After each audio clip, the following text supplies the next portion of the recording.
The air in the courtroom was thick with tension, the kind that stuck to the walls and settled on people like a heavy fog. Every seat in the gallery was full of journalists with their notepads out, lawyers watching with a mild sense of amusement, and government officials whispering to each other.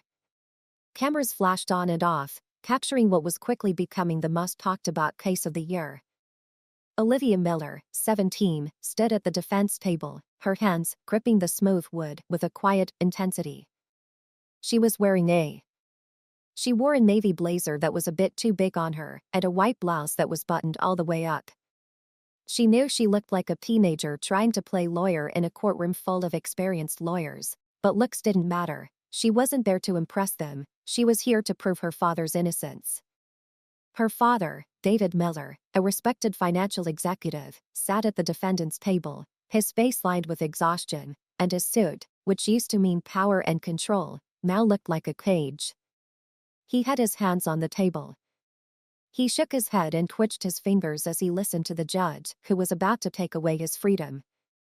Judge Stevens, who was known for his harsh decisions, looked down at Olivia through his glasses and let out a low, unimpressed laugh.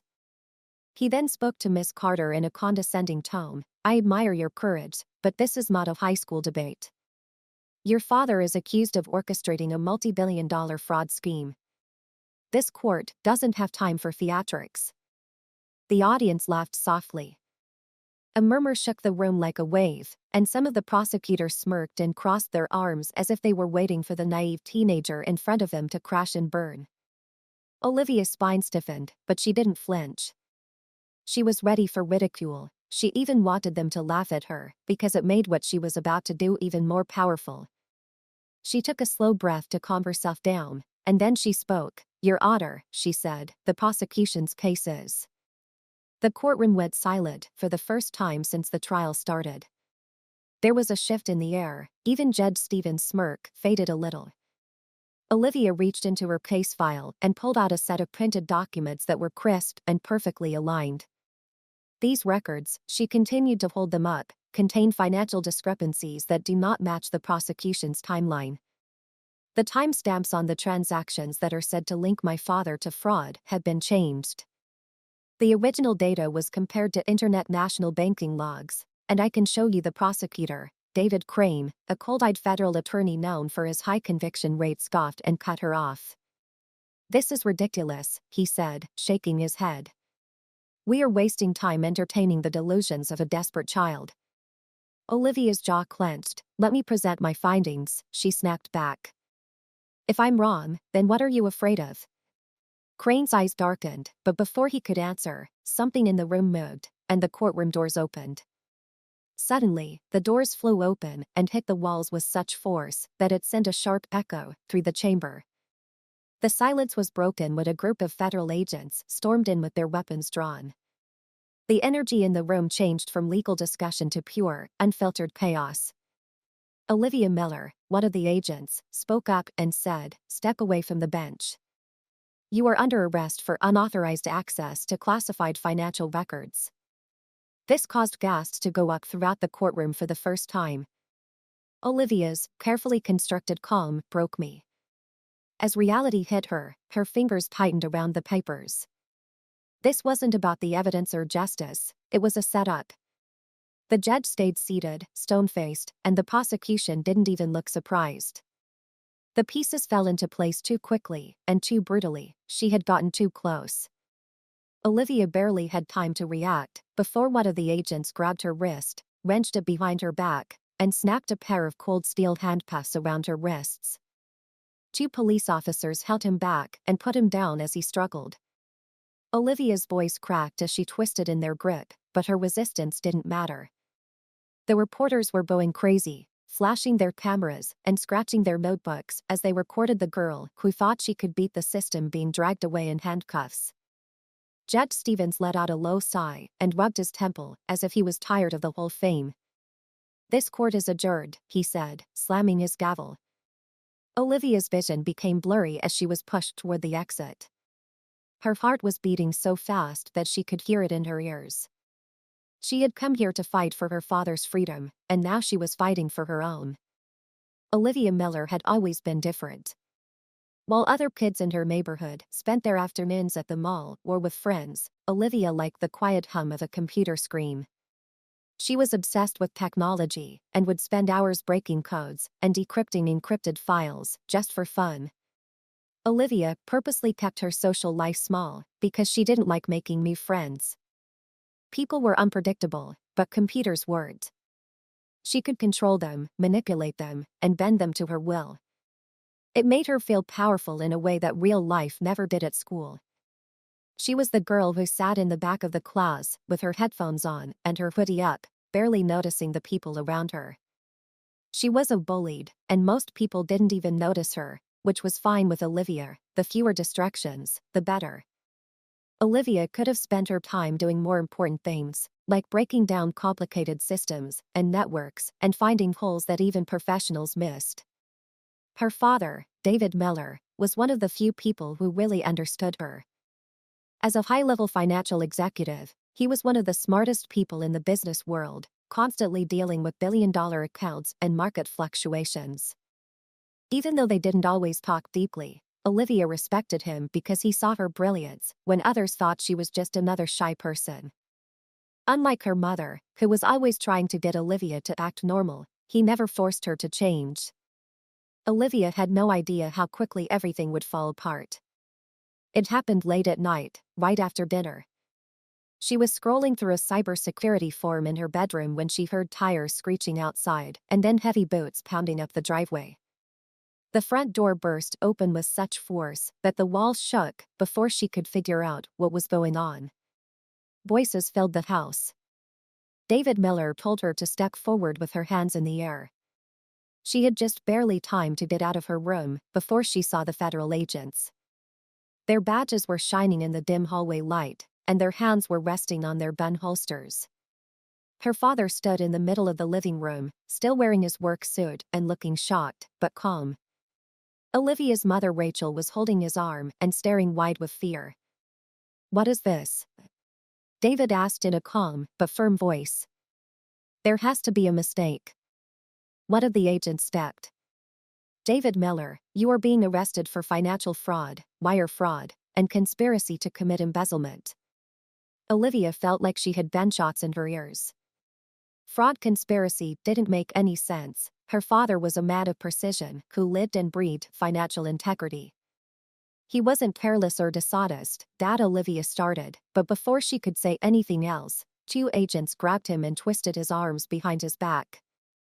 The sound of metal clicking around his wrists sent ice through her veins.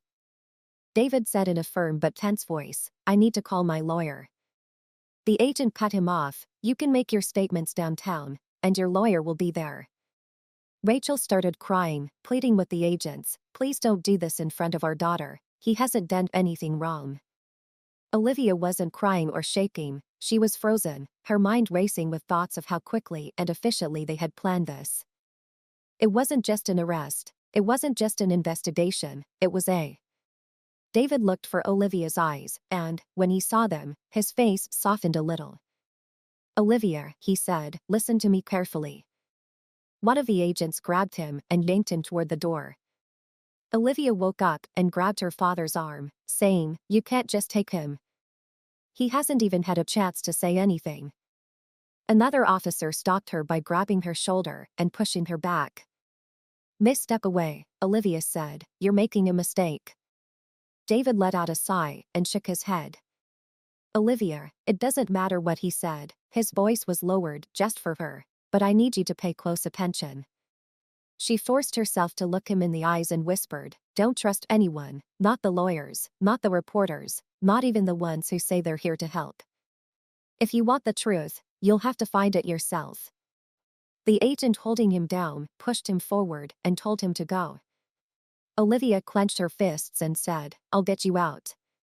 David turned around one last time and said, "I know you will." Olivia stood in The mother fell to the couch and sobbed into her hands. The house, which had been warm and organized, now felt cold and foreign. She should have been scared and upset, but all she felt was anger.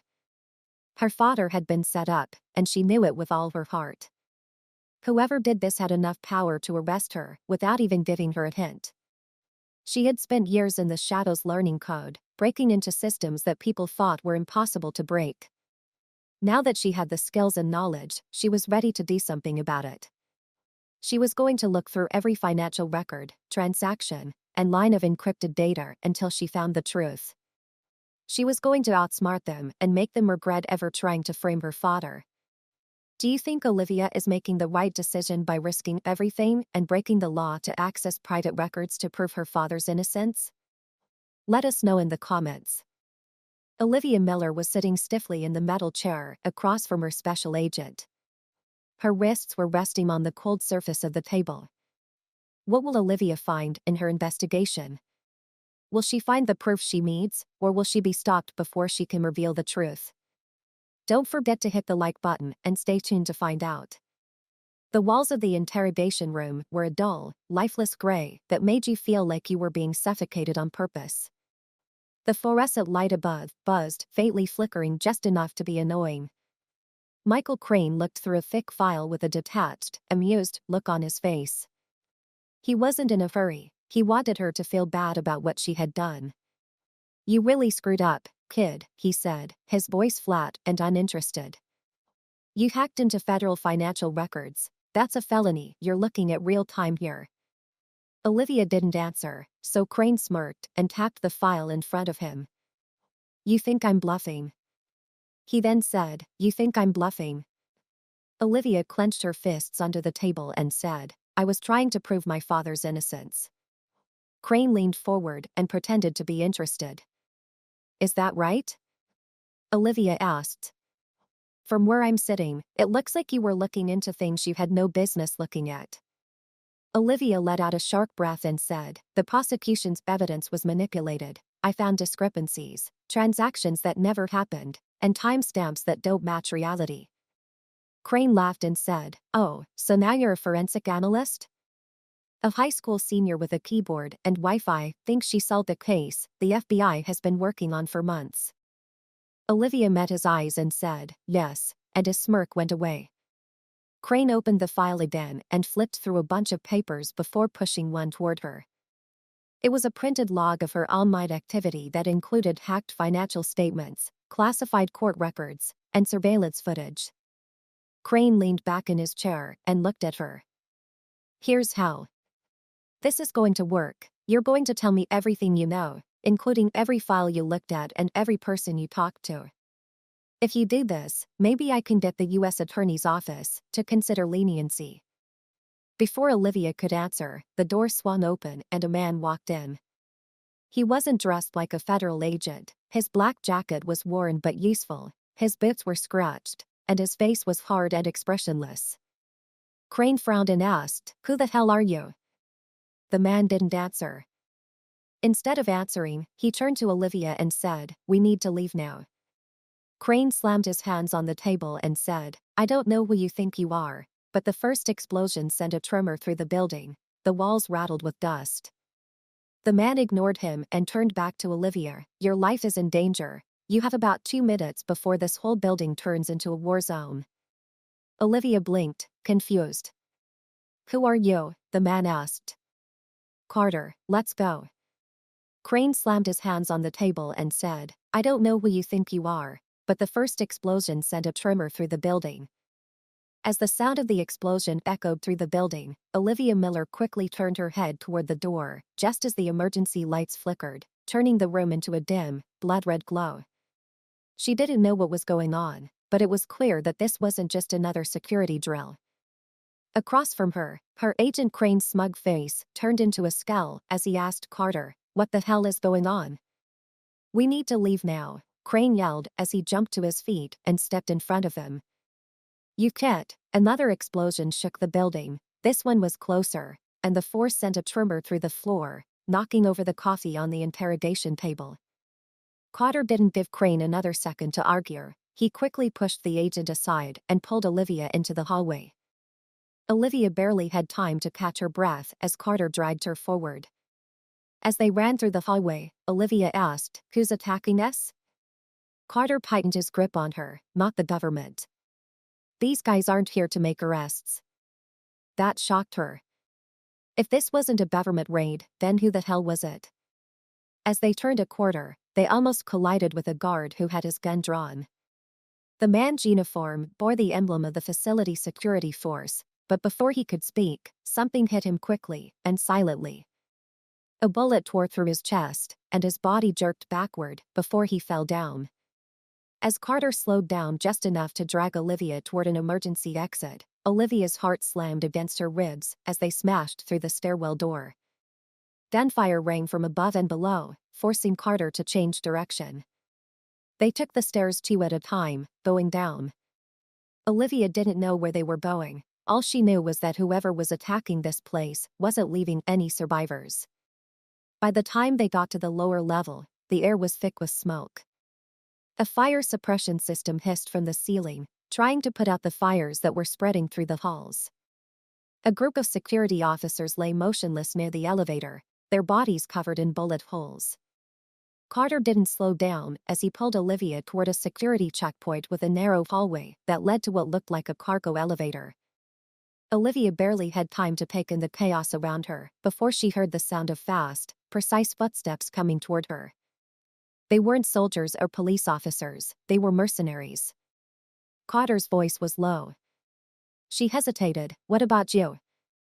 Carter raised his gun and fired 2 shots into the hallway behind them.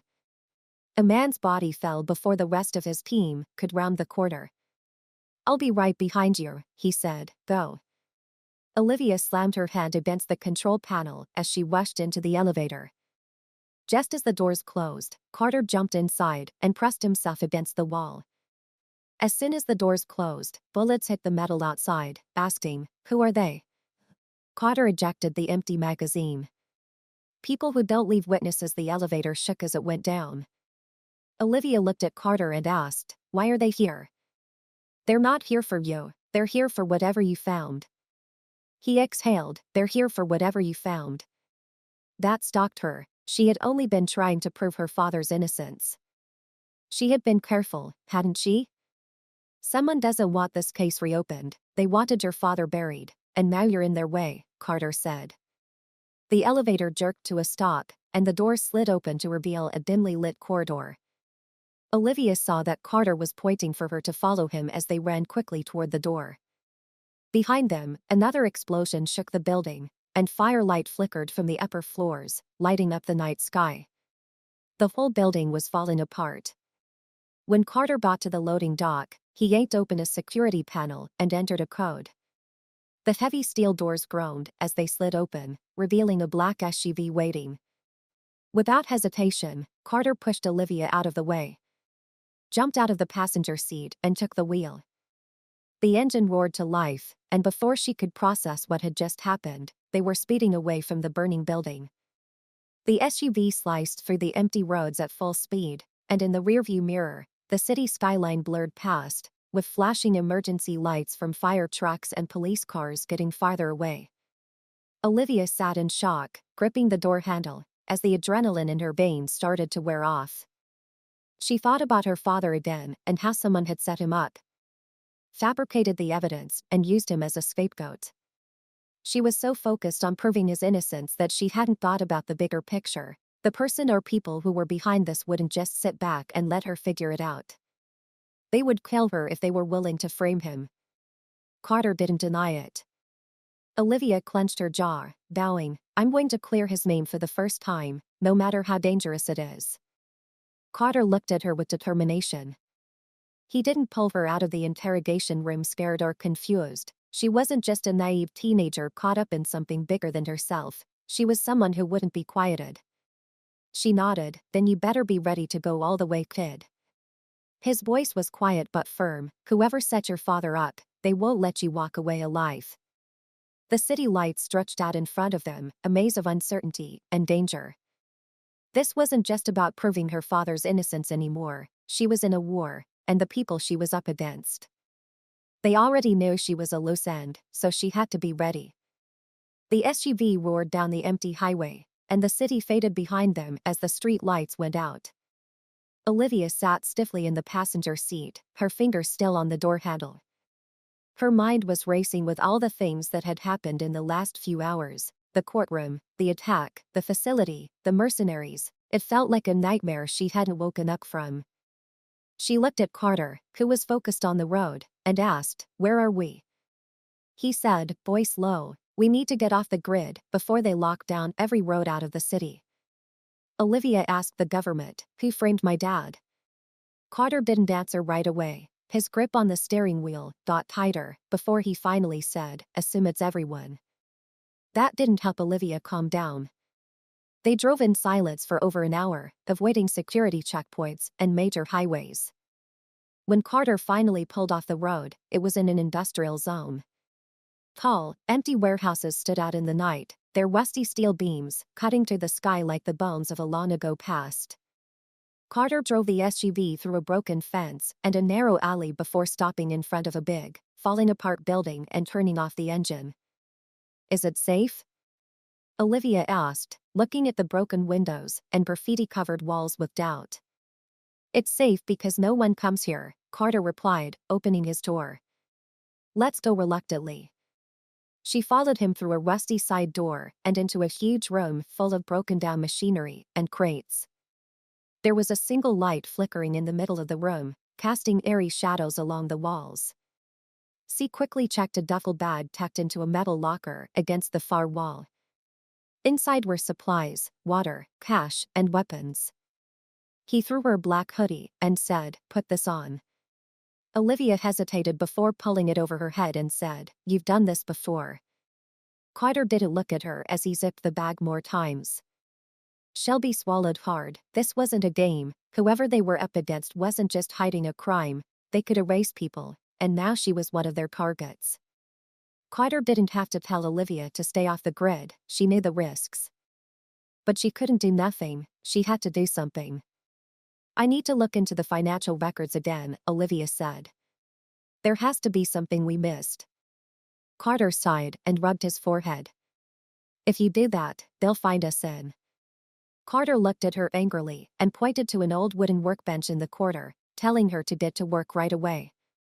Olivia quickly pulled out her laptop, which she had wiped clean before everything went wrong. She turned it on and plugged in an external hard drive with all the financial records she had gathered before she was arrested. It didn't take her long to notice something was wrong. Olivia Moore wasn't stopping the money laundering. "Scanning the data," he said, "even after my dad was arrested, the transactions kept going through the same accounts and offshore transfers. That means whoever set him up is still inside, and they're not even trying to hide their tracks," Olivia said. "Why keep using the same system unless they think no one's looking?" Carter replied. Oliver sat back and stared at the screen.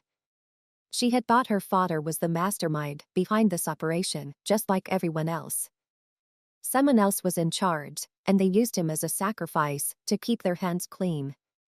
She looked through the data for a common thread and then found it, a name buried beneath layers of financial transactions and hidden in the metadata of offshore accounts. At first, it looked like a list of shell companies, but as she dug deeper, it became clear that it was a real name, Kenneth Aldrich. She whispered it to herself as her stomach tightened. Carter, on the other hand, had become rigid. Carter's jaw tightened as he hesitated and then let out a sigh of relief as he said, "Yeah, I know him." Olivia leaned back and crossed her arms. Carter shook his head, his expression blank. "You don't want to go down this road, kid," he said. "That's not an answer." Carter sighed and rubbed his face with his hand. "Kenneth Aldrich is a sitting U.S. senator with decades of connections in finance, defense contracts, and private intelligence firms. If his name is on that document, you're not just dealing with corporate fraud anymore." Olivia's stomach turned. Senator, that changed everything. She looked back at the data, her heart racing. If he's involved, then my dad wasn't just a victim in some financial scam, he was a threat. Carter grimaced and said, "If Aldrich is covering his tracks, we just made ourselves his next problem." The burner phone in his bag buzzed, and Carter grabbed it, checked the screen, and then cursed under his breath. "They found us." The first warning came from headlights, cutting through the darkness outside, followed by the low rumble of engines. As the sound of car doors opening echoed through the warehouse, Carter grabbed Olivia by the wrist and pulled her behind a stack of crates. "How did they find us so quickly?" Olivia whispered. Carter pulled his gun out of his holster. "It doesn't matter. We need to move." Olivia barely had time to react before she heard a voice call out from the entrance, "Come out." A man's voice echoed through the warehouse, "Make this easy." Carter didn't wait for them to say anything else before motioning for Olivia to move. She was being led toward the back of the building when the first gunshot was fired. The bullet hit a metal beam nearby, sending sparks flying. Olivia ducked her head as more shots rang out, shredding through the wooden crates around them. "Run!" Carter barked, and she didn't need to be told twice. She ran for the side door, with Carter right behind her firing back as he moved. The door burst open, and they fell outside as they ran through the alley behind the warehouse. More SUVs were blocking the main road, and armed men poured out. Carter grabbed Olivia right away and pulled her toward the nearest parked car. He smashed the window with the barrel of his gun, which opened the door and let her get in. She threw herself into the passenger seat and barely managed to close the door before Carter hotwired the engine. The tires screeched as they tore out of the alley, and bullets hit the back of the car, sending Chase Olivia's breath in short, panicked bursts as Carter weaved through the streets, dodging cars and running red lights. "We can't get away from them." Not meaning to, she gasped and jerked the steering wheel hard, swerving into one side street then another. He did this over and over until even Olivia was lost. Then, all of a sudden, he turned off the headlights and slammed on the brakes. The car skidded to a stop in the shadows of a parking garage. Carter let out a sigh of relief. They were lost for now. Olivia slumped against the seat, her chest rising and falling quickly. They weren't just being chased, they were. Professional hunters were after them, so she told Carter, "We need to dig deeper. Whoever did this isn't just some corrupt official. This is bigger than we thought."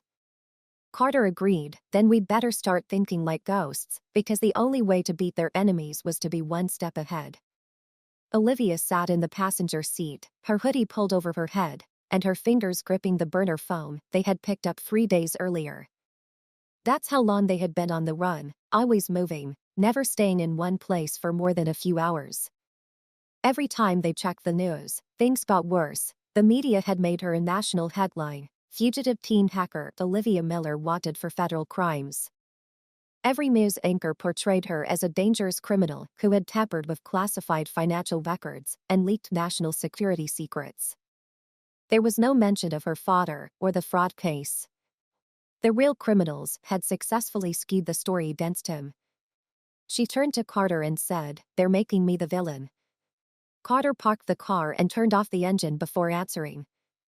"That's how it works, make you a bigger threat than the truth." Olivia clenched her jaw. It didn't matter what the media said, she knew what she had found, and she wasn't stopping until she exposed the people responsible. Carter took the motel key from the glove box and opened the door. "Come on in." The motel room smelled of. The room smelled like cigarettes and cheap air freshener. The beds had thin, stained comforters, and the carpet was stiff for maids. Olivia barely paid attention as she threw her backpack on the bed and pulled out her laptop. "Are you sure about this?" Carter asked, staring at her. "I don't have a choice," Olivia said. "We need proof." She had been going through the financial records she had gotten before everything went bad. There had to be something they missed, someone in the system who wasn't completely clean, someone they could use. As Carter frowned, his fingers flew across the keyboard, pulling up the name of a government contractor buried deep in the layers of fraudulent transactions: James Baker. Baker's name came up in the same office, "Sure accounts that framed my dad, but look at this. As soon as my dad was arrested, Baker disappeared." This could mean one of two things: either he's already dead or he's hiding. "If he's hiding," Olivia said with a determined look in her eyes. They moved again before sunrise, leaving the motel and switching cars at a remote parking garage. Olivia had found a string of offshore withdrawals connected to Baker, all going through different shell companies. The last known financial activity pointed to a town just outside the city limits, to an old, rundown apartment complex that Carter parked the car so that they wouldn't be seen from the main road. The walls were peeling off the paint, making it look like it hadn't been updated in decades. The rusty-out car-filled parking lot is where a government contractor is hiding. Carter muttered, "If the whole government was looking for you, would you stay somewhere nice?" Olivia shot back, "Of course she would." They cautiously approached the unit, with Carter leading the way and his hand hovering over his hidden weapon as he knocked. There was silence, then the sound of footsteps shuffling toward the door and a chain rattling before the door opened to reveal a man in his late 40s with shaved eyes darting nervously behind them as if he knew what was going on. He looked like he hadn't slept in days. "Who the hell are you?" he demanded. Olivia stepped forward to smack Baker. His eyes widened slightly at her name. "No, you've got the wrong Carter." He slammed the door shut before Baker could slam it shut. "We're not here to turn you in," he said. "But if you don't let us in, you'll end up just as dead as the last guy who crossed them." Baker hesitated. He looked at Olivia. He knew who she was. Father let out a sigh of defeat as he unlatched the chain and stepped back. "You have no idea what you just walked into." The place was a mess, with half-empty bottles, empty takeout containers, and stacks of paper spread out on the table. Baker paced back and forth, running his hand through his messy hair. "I don't know what you want from me," he whispered. "I'm already dead if they find me." Olivia asked. "Who are they?" Baker let out a hollow laugh. "You already know, don't you? The same people who framed your father?" Carter's eyes got darker as he said, "They told you to frame an innocent man." Baker stopped pacing, "And they told me that if I didn't, I'd end up like the others." Olivia clenched her fists and asked, "Who's behind it?" Baker hesitated, his breathing got shallower, and he looked at the boarded-up window. "It's not just some businessman, it's bigger than that. It goes all the way to a red," appeared on Baker's forehead. Carter yelled, a sniper's bullet tore through him. Baker's skull was shattered by the first shot before he even knew what was going on. Blood covered the dirty wallpaper, and Olivia barely had time to react before the second shot blew out the window. The sharp crack of gunfire broke the silence, and bullets tore through the walls, sending flying pieces of wood and plaster. Carter grabbed her by the arm and pushed her behind an overturned dresser, telling her to stay low. He barked and pulled out his gun. Baker's lifeless body lay on the floor, blood still pooling under him. Olivia's stomach was twisted, but more bullets hit the thin walls of the motel, forcing them both to duck as gunfire filled the room. "They're not letting us walk out of here alive," Olivia muttered as she looked for a way out. "No kidding," Carter growled as he peered around the edge of the dresser, fired 2 quick shots, and then ducked back as return fire hit the wall. "We're pinned. The front entrance is a kill zone." "The back window," Olivia suggested. "We already thought of it. We tried to climb out. Now we're dead before our feet." Olivia's mind was racing. There was no way they were getting out of this alive. Then she saw something, a fire extinguisher near the bathroom door. She reached for it and grabbed the cold metal canister. "Cover me," she said. Before Carter could argue, Olivia pulled the safety pin and threw the extinguisher toward the door. As it rolled across the floor, she grabbed a leg from the nightstand and threw it at the canister. The impact sent a burst of thick white smoke. Olivia yelled, "Move," and Carter didn't hesitate. He fired 2 more shots into the hallway to keep their attackers at bay and then pulled Olivia toward the door through the fog. They ran out into the parking lot, using the smoke as cover. As soon as they hit open air, Olivia saw a parked black sedan with its engine still running and pointed it out to Carter. Carter ran ahead and opened the driver's side door while Olivia dove into the passenger seat. Carter slammed on the gas, sending the car flying forward just as more gunmen spilled out of the motel. Bullets hit the trunk and back windshield, shattering glass. "Keep your head down," Carter yelled, and Olivia dug as the back window blew out in a shower of shards. They were out of the motel, but they weren't free yet. As Carter drove through traffic, the city lights blurred past, and the speedometer climbed above 80 miles per hour. Olivia's heart raced as she saw the headlights of their pursuers closing in fast. Black SUVs, and then 3 motorcycles. They have bikes, she warned. Yeah, I see that, Carter muttered. The motorcyclists closed the gap between cars at terrifying speeds and with deadly accuracy. One of them pulled out a gun and aimed it at Olivia. She barely had time to yell before Carter yanked the wheel hard. The car swerved, and the bullet hit the side mirror instead of Olivia's head. Take the wheel, Carter ordered suddenly. Take the damn wheel before. She could say that he let go, but Olivia jumped across the seat and grabbed the steering wheel just as Carter twisted in his seat and fired 2 quick shots. The first shot hit the closest biker's front tire, and the second shot sent the rider flying as the motorcycle skidded sideways and flipped over before crashing onto the pavement. Olivia kept her foot on the gas and gripped the wheel with all her might, yelling, "We're boxed in." Carter looked around the street, looking for a way out. He was looking at an alleyway with a small opening between 2 buildings and yelling, "Turn now." Olivia jerked the wheel, sending the car skidding sideways. The tire screamed as they tore into the alley, barely making it through the small opening behind them. One of the chasing SUVs clipped the corner and spun out, crashing into a row of dumpsters. Olivia let out a sharp breath. That was too close. It's not over yet, Carter warned. The last motorcycle had made it through, and the rider was right on their tail. Carter waited and watched in the rearview mirror. As he got close to the end of the alley, he slammed on the brakes. The biker didn't have time to react. He crashed headfirst into the back of their car, flipping over the hood and landing with a sickening thud on the pavement. Olivia sped up the engine before their enemies could get back on track. The safe house was just an empty storage unit on the outskirts of the city. Carter parked inside and pulled the metal shutter down behind them before cutting the engine. They sat there in silence for a long time, catching their breath. Olivia rubbed her hand and Carter grimaced and said, "That was a kill order." Someone knew Baker would talk, which means they know we're getting close. Olivia murmured, "Whoa."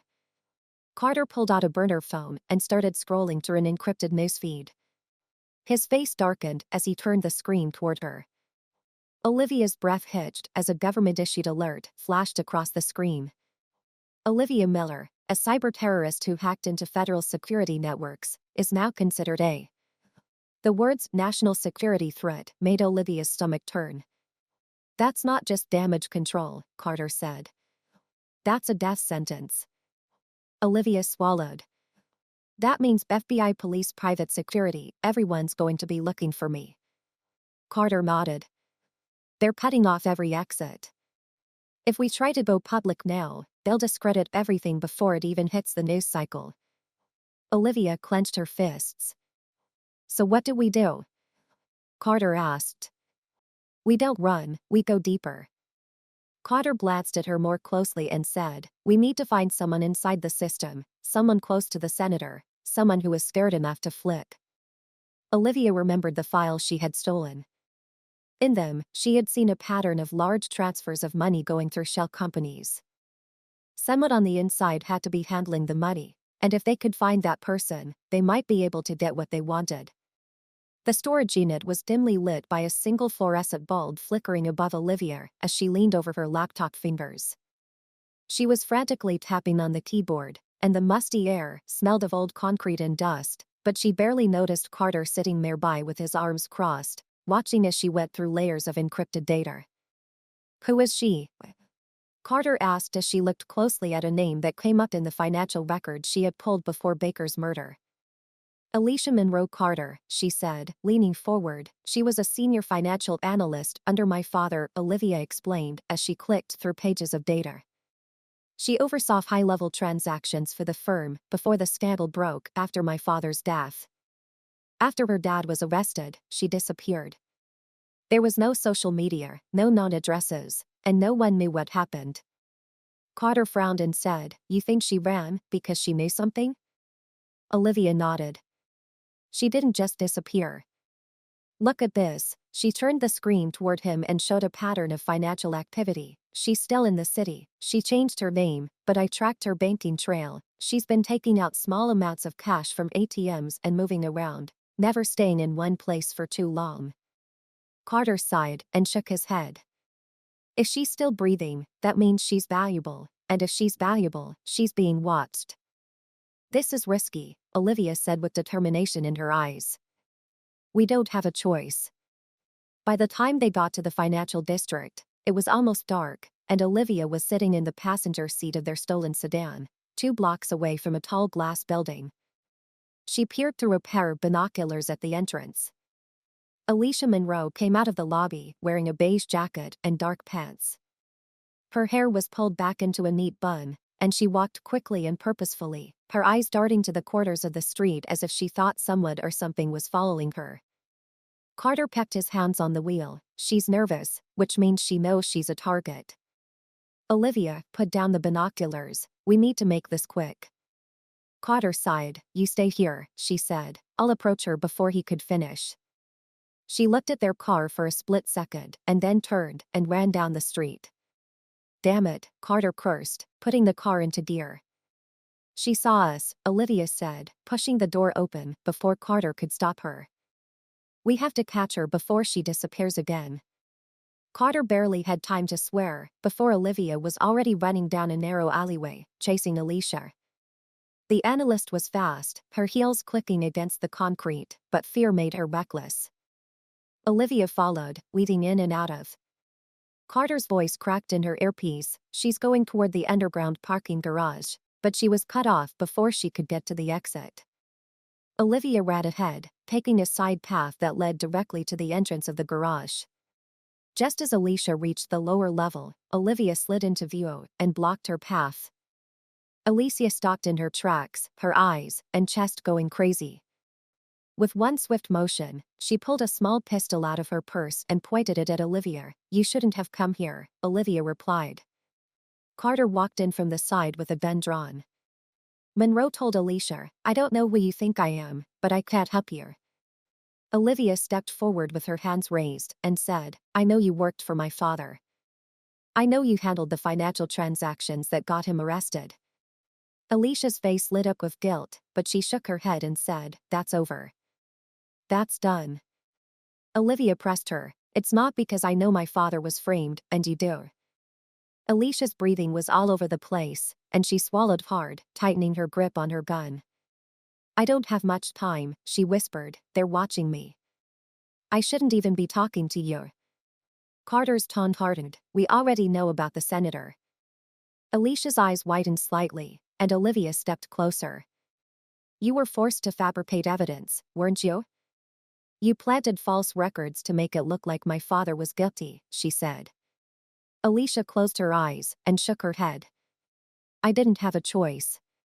Alicia hesitated and slowly lowered the gun. Alicia leaned against a concrete pillar and rubbed her temples as if she wasn't sure if she wanted to keep going. Finally, she spoke. "The senator wasn't just stealing money," she said quietly. "He was using it to fund an off-the-books operation, something big, something dangerous." Olivia and Carter looked at each other and asked, "What kind of operation?" Alicia shook her head. "I don't know the full extent, but your father found discrepancies. He was getting too close." Carter frowned and said, "There's got to be proof." Alicia admitted that she reached into her bag and pulled out a small encrypted flash drive that contained all the evidence she was able to steal before being shut out. However, this wasn't enough. The real evidence was hidden in a secret government database. Olivia took the drive and stared at it with awe. Alicia grabbed her wrist and said, "Listen to me. If you try to break into that system, they'll know, and they'll come for you." Carter's posture stiffened. Olivia looked at Alicia and said, "I hope you're ready for this, because if you expose this, you won't just be going after corrupt officials, you'll be going after the people who control them." A second later, Alicia stiffened her mouth, opened it slightly, and a red mist exploded from her forehead.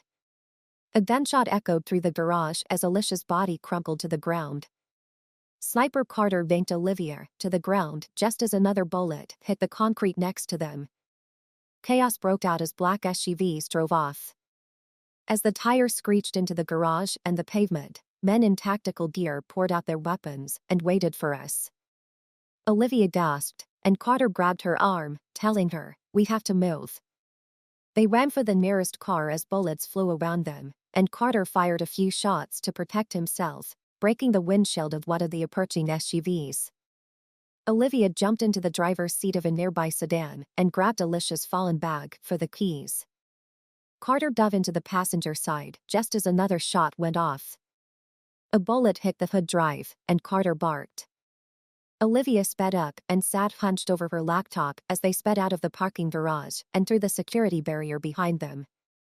Their attackers were already regrouping as the city blurred by, and Olivia clenched the flash drive in her palm. Alicia was dead. They had lost their only living witness, and whoever was behind this knew they were getting too close to escape. The motel room was dark except for the glow of Olivia's laptop screen. As she looked at the high-security government building, Carter paced behind her and crossed his arms over his chest. "Grim, this is insane," he said a fifth time. Olivia didn't look up. That was the only way Carter could have said it. "Breaking into a high-security government facility, you know what that means? If we get caught, we don't get arrested, we disappear." "I don't care." Her voice was steady, but there was a hint of exhaustion in it. "My father's life is on the line," she said. Carter stopped pacing and looked at her, noticing something different about her. She looked tougher. The scared girl from the courthouse was gone. "How do you even plan to get in?" he asked, rubbing his temples. Olivia handed him the laptop and said, "The database is air-gapped, which means no remote access." "That's why they didn't just delete the records. They thought no one could get to them." She zoomed in on the facility security layout. "We need to get inside and extract." Carter carefully read the blueprints, his jaw tightening. Multiple security layers, biometric scans, armed personnel. "This isn't a corporate server farm, kid. This is federal," Olivia said, closing her laptop with a sharp click. "That's why I need your help," Carter said, rubbing his face with his hand. "This is a suicide mission," Olivia said, meeting his gaze. "We better make sure we don't get caught." A day later, Olivia adjusted the ID badge that was clipped to her lanyard. My pulse stayed steady, but my palms. She was wearing a stiff and strange uniform, the contractor's jumpsuit with a company logo and fake credentials that Carter had gotten through an old contact. Carter walked next to her, also disguised, with a clipboard under his arm, and the two of them breezed through the security checkpoint without a problem, blending in with the other maintenance workers coming into the building. As they entered the clean, high-tech hallways of the government building, Olivia resisted the urge to look around too much. A uniformed guard checked their IDs and said, "You're here for system maintenance." Carter barely looked up from his clipboard and said, "Yes, the server diagnostics routine maintenance order came through last night." The guard frowned and didn't see anything on the schedule. Carter rolled his eyes and said, "That's because the suits upstairs don't tell you when they mess up. You want to call your supervisor and have him yell at you for holding us up." The guard hesitated and then waved them through. Olivia let out a breath. Olivia kept her head down while holding the small encrypted drive in her pocket as they moved deeper into the building and toward the server room. The air was thick with cold artificial air, and the hum of cooling systems filled the space. The database room was ahead and was heavily secured. Carter positioned himself near the security desk and looked at the guard standing watch outside the door. He muttered under his breath, 3 guards armed. Olivia was already moving. She adjusted her ID badge and swiped it. "I need a hand," she whispered. Carter nodded and walked toward the nearest guard. "Hey, got a problem with the access panel," he said. Before the guard could fully turn, Carter slammed his elbow into his throat, catching him as he crumpled. Olivia didn't hesitate. She grabbed the guard's hand and pressed it against the biometric scatter. The door unlocked with a soft beep, and Carter dragged the unconscious guard into the maintenance closet while Olivia snuck into the database room rows of. She found the central terminal and plugged in the encrypted drive. The system recognized it right away, and Olivia's fingers flew across the keyboard, navigating firewalls and decrypting layers of financial records. Line after line of transactions revealed shell companies, fraudulent contracts, huge amounts of money funneled into private accounts, and the senator's operation was laid bare. The screen flickered red, and Olivia's attention was drawn to a silent alarm. Carter's voice cracked in her earpiece. "Security is moving, you need to wrap it up now." "I only need 30 more seconds." "We didn't have 30 seconds. Footsteps sounded down the hallway. Olivia pulled the drive from the terminal and stuffed it into her pocket. As soon as she stepped into the hall, an alarm went off. Carter grabbed her wrist and pulled her forward. They ran down the hallway as doors slammed shut behind them. Armed guards rounded the corner. Carter fired twice, forcing them to duck for cover. They sped into the parking lot, with Olivia barely keeping up with Carter as he led her to their getaway car. Suddenly, floodlights turned on, engulfing them in white and black SUVs that came to a screeching halt. Carter cursed under his breath and raised his gun, but it was too late. More than a dozen armed men trained their guns on them. Olivia's stomach turned as a man stepped forward, his expensive suit shining under the sun.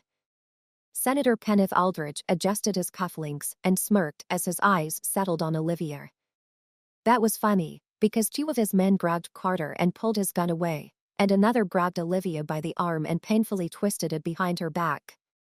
She clenched her jaw and refused to show pain, and Aldridge pulled a sleek tablet out of his coat pocket and held it up for her to see. The screen showed a live news broadcast with her face and the headline "Olivia Miller, fugitive hacker wanted for domestic espionage." Aldridge laughed and said, "Congratulations. You just made yourself the most wanted criminal in the country." Olivia didn't flinch as he stepped closer and spoke less loudly. "Here's what happens next. You hand over the drive, and I'll make this go away. You and your father walk free, and you get your old life back." Olivia could feel Carter watching her. He knew what she was thinking. If they gave up the drive, the senator won.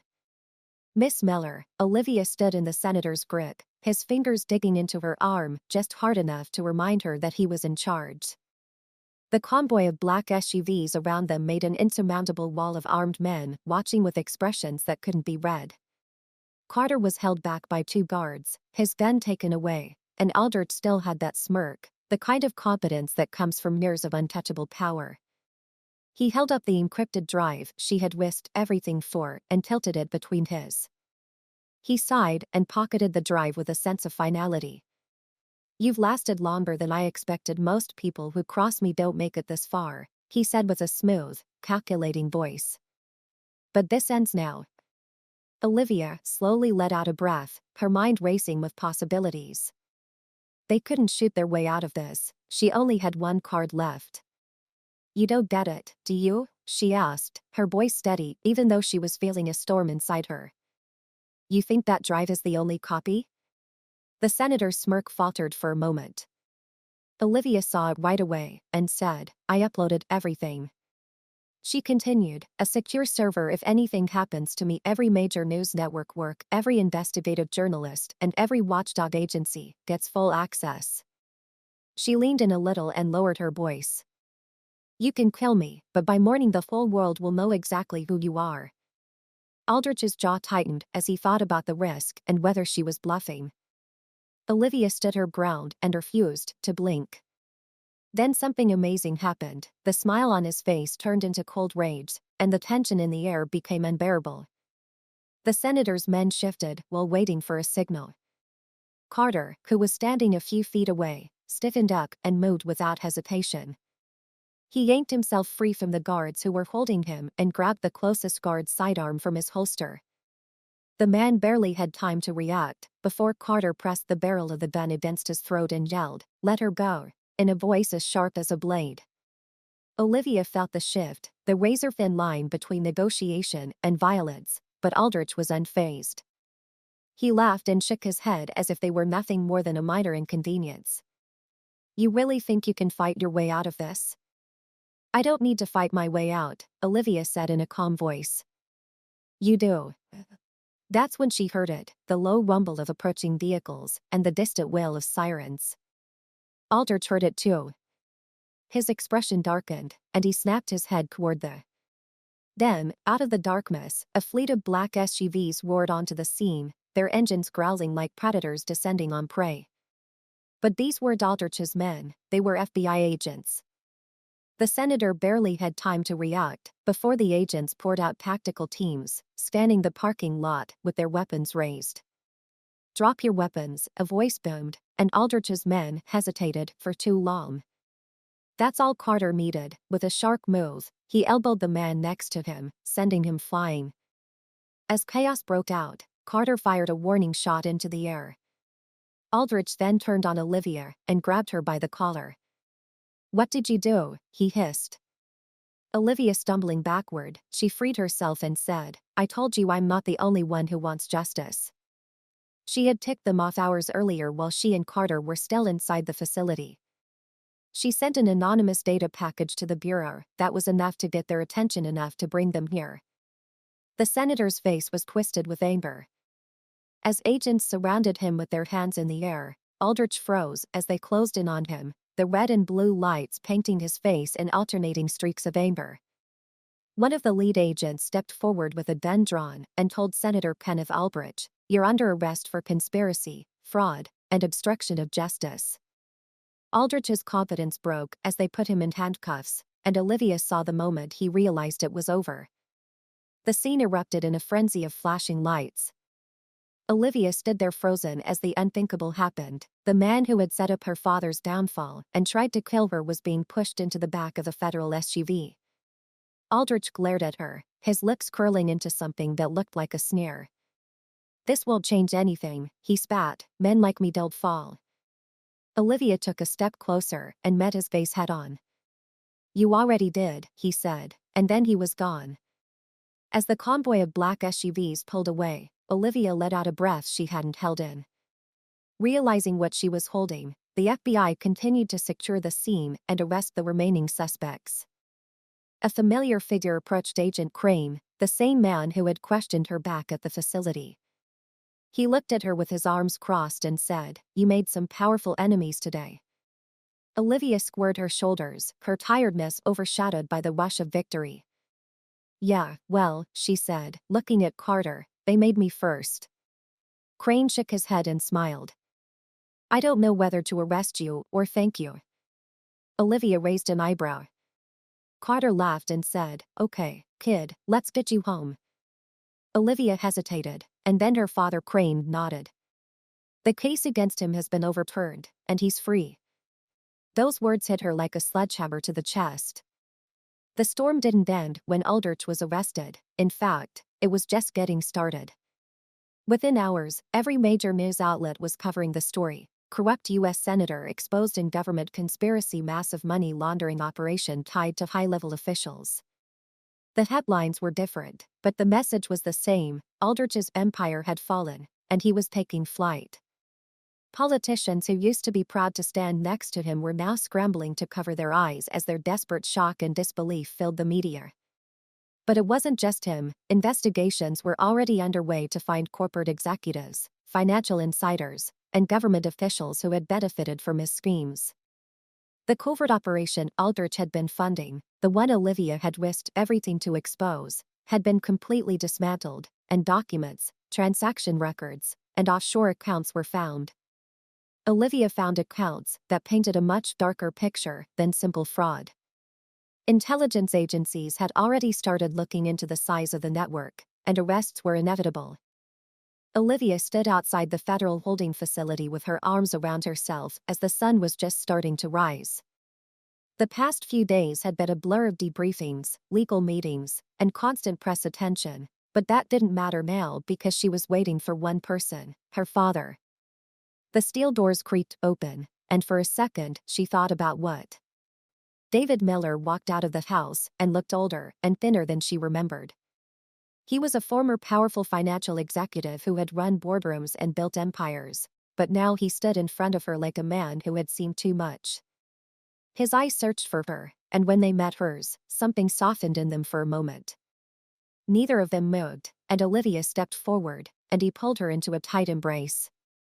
There were no words, just a father holding his daughter, finally free after what seemed like forever. He whispered, "You did this." Pride, thanks for getting me out of here, sweetheart. Olivia swallowed and pressed her face against his shoulder. I wasn't alone. She took a step back and looked over her father's shoulder. Standing just outside the gates, she saw Carter. He hadn't stepped closer or interrupted, he was just watching and waiting. Carter didn't say goodbyes, he knew how it worked. Once the fight was over, you disappeared, and the world moved on. That's always been the way it was for him. As Olivia walked up to him, he gave her a small nod and said, "Not bad, kid." His voice was a little lighter than usual, almost teasing. "You pulled it off," Olivia laughed, but there wasn't much bite to it. "You sound surprised."